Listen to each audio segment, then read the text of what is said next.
আমি জানতে চাই, কেউ কাউকে পাপের আদেশ দিয়ে যদি বলে এই পাপের দায় আমার, তাহলে যে পালন করবে সে কি পাপ মুক্ত হবে?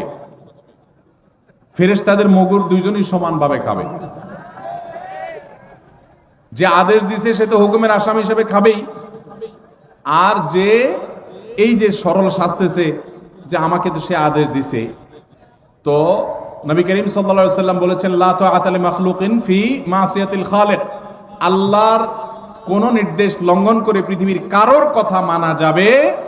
এখন কেউ যদি আপনাকে অন্যায় করতে বলেন আর আল্লাহ যদি সেটা নিষেধ করেন, তাহলে সেই কাজ করা যাবে?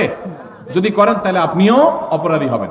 যদি কেউ বলে যে তুমি করো, এর দায় আমার, তাহলে বুঝবেন যে এটা চিটার, এটা কি, এটা বাটপার। কারণ কেউ কারোর পাপের বোঝা নিতে পারে। কোরআনের সবচেয়ে রিপিটেড আয়াত কইলো রয়েছে কয়েকটি, এর মধ্যে একটা হলো এটা, ও আল্লাহ তাজরু ওয়াজিরাতুন বিজরা উখরা, কেউ কারোর পাপের বোঝা বহন করতে পারে